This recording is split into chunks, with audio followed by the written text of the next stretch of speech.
Good evening. हमने परमाणु के बारे में देखो बेसिक नॉलेज तो ले ली है ना, कि परमाणु में प्रोटॉन होते हैं, इलेक्ट्रॉन्स होते हैं और न्यूट्रॉन्स होते हैं। फिर आवेश के बारे में सब कुछ हम जान चुके हैं। अब आगे हमको परमाणु के बारे में और जानकारी लेनी है ना।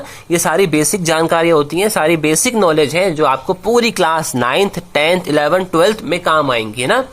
तो इन बेसिक चीजों को छोड़ना मत। अब हमको जो नेक्स्ट पढ़ना है वो क्या पढ़ना है, या तो हम इसको बोले कक्ष, हमको क्या पढ़ना है कक्ष, या फिर मैं इसको क्या बोलूंगा कोश, या फिर मैं क्या बोलूंगा कक्षाएं। तो सर जब हम कोश पढ़ रहे हैं, कक्षाएं पढ़ रहे हैं, तो ये चीज जो हम पढ़ रहे हैं ये परमाणु के अंदर पढ़ने वाले हैं। मतलब परमाणु के अंदर क्या होंगे, कक्ष होंगे। परमाणु में कौन होंगे, कोश होंगे, या फिर हम इनको क्या कह दें, कक्षाएं कह दें। ये तीनों एक ही चीज के नाम हैं। तो हमको पढ़ना है कि सर आखिर परमाणु में कक्ष या फिर कोश या फिर कक्षाएं क्या होती हैं। तो देखो स्टार्ट करते हैं। तो इसको समझने से पहले आप ये समझो, आप इतना तो केवल जानते हैं ना कि जो परमाणु के सबसे बीच में क्या होता है, परमाणु का नाभिक होता है ना। परमाणु की आकृति कैसी होती है, गोल होती है। और आप जानते हो कि परमाणु के बिल्कुल बीचों बीच में क्या होता है, परमाणु का नाभिक होता है। और परमाणु के नाभिक में दो चीजें होती हैं। परमाणु के नाभिक में दो चीजें होती हैं। एक तो कौन होते हैं, प्रोटॉन होते हैं, और दूसरे कौन होते हैं, दूसरे होते हैं न्यूट्रॉन, है ना। तो इस नाभिक के अंदर दो चीजें हैं, प्रोटॉन भी हैं और न्यूट्रॉन भी हैं। लेकिन हमने यहाँ पे केवल प्लस आवेश क्यों दर्शाया है, क्योंकि सर प्रोटॉन के ऊपर होता है प्लस आवेश, न्यूट्रॉन के ऊपर आवेश ही नहीं होता। तो इस नाभिक के अंदर केवल प्रोटॉन पर ही आवेश रहेगा, प्रोटॉन का आवेश ही माना जाएगा। तो ओवरऑल इस पर आवेश क्या आने वाला है, प्लस ही आने वाला है ना।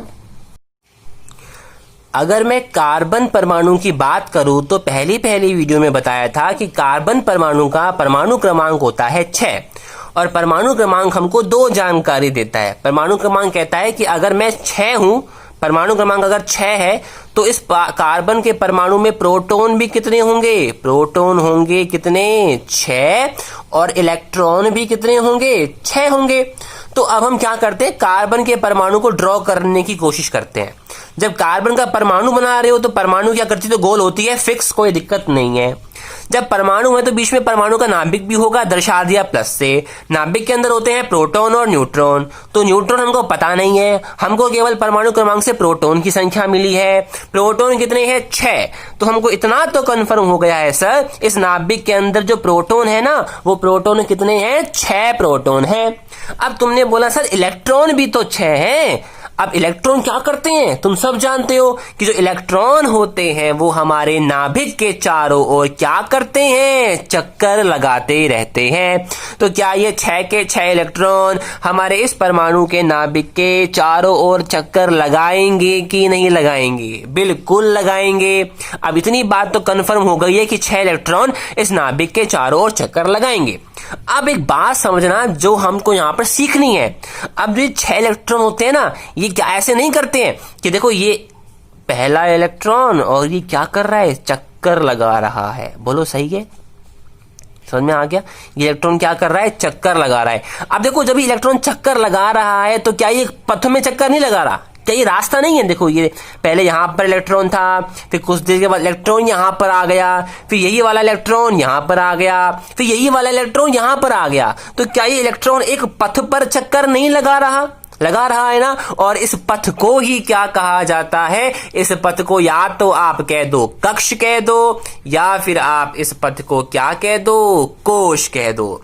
तो आज के बाद जो भी आपसे पूछे कि परमाणु के कक्ष या परमाणु के कोश क्या होते हैं, तो हम क्या रिप्लाई करेंगे कि परमाणु में नाभिक के चारों ओर जो इलेक्ट्रॉन होते हैं वो जिस पथ में चक्कर लगाते हैं, इस पथ को ही क्या कहा जाता है, इस पथ को ही कक्ष या फिर कोश कहा जाता है।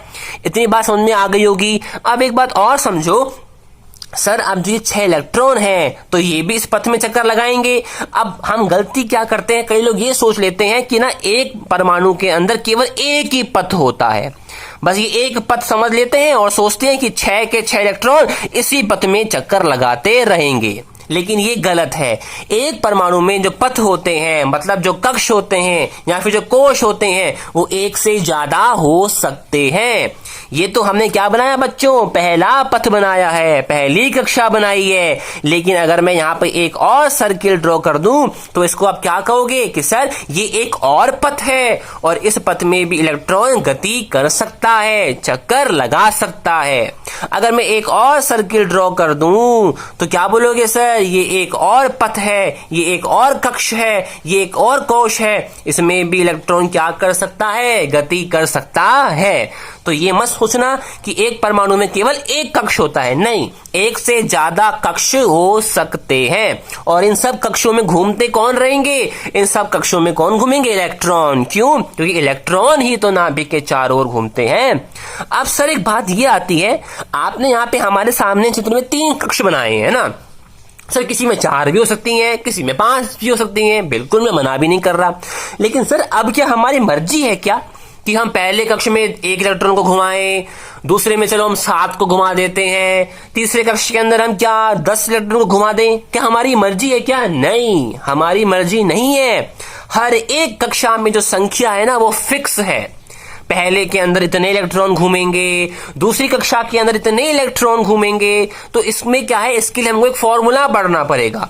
वो फॉर्मूला हमको बताएगा कि भाई पहली कक्षा के अंदर इतने इलेक्ट्रॉन घूमने चाहिए, दूसरी कक्षा के अंदर इतने इलेक्ट्रॉन घूमने चाहिए।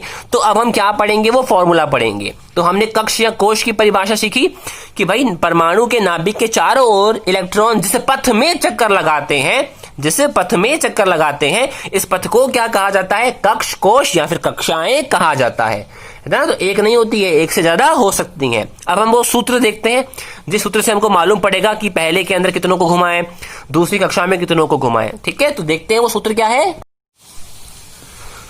तो देखो, जो हम फॉर्मूला पढ़ेंगे जिससे हमको ये मालूम पड़ेगा कि पहली कक्षा के अंदर या पहले कक्ष के अंदर कितने इलेक्ट्रॉन्स आएंगे, दूसरे के अंदर कितने घूमेंगे। तो फॉर्मूला हमारे पास एक है जिससे हम निकाल पाएंगे। वो फॉर्मूला है 2n², मतलब 2 गुणा n की घात 2। तो हमारे पास बच्चों फॉर्मूला क्या है, 2n²। इस फॉर्मूले से हम क्या निकाल पाएंगे, इलेक्ट्रॉन्स की संख्या निकाल पाएंगे।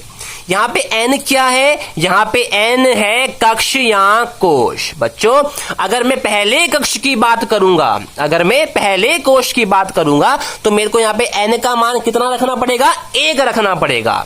अगर मैं ये निकाल रहा हूं कि दूसरे कोश में या फिर दूसरे कक्ष में कितने इलेक्ट्रॉन्स चक्कर लगाते हैं, तो क्या मैं दूसरे कोश की बात कर रहा हूं ना, तो मेरे को n का मान क्या रखना पड़ेगा, 2 रखना पड़ेगा।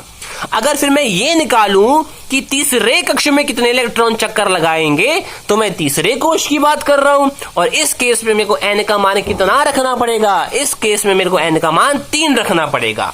तो सबसे पहले हम ये जान रहे हैं कि आखिर पहले कक्ष में या फिर पहले कोश में कितने इलेक्ट्रॉन चक्कर लगाते हैं। तो क्या मैं बात बताओ, क्या मैं पहले कक्ष की बात नहीं कर रहा, तो क्या मेरे को सूत्र में n बराबर 1 नहीं रखना पड़ेगा, रखना पड़ेगा। रखें तो देखो 2 की जगह पर 2, इनके बीच में गुणा का चिन्ह होता है ना, कुछ नहीं होता है, तो यहां मैंने लगाया गुणा, n की जगह पर मैं रखूंगा 1 की घात हो गई 2।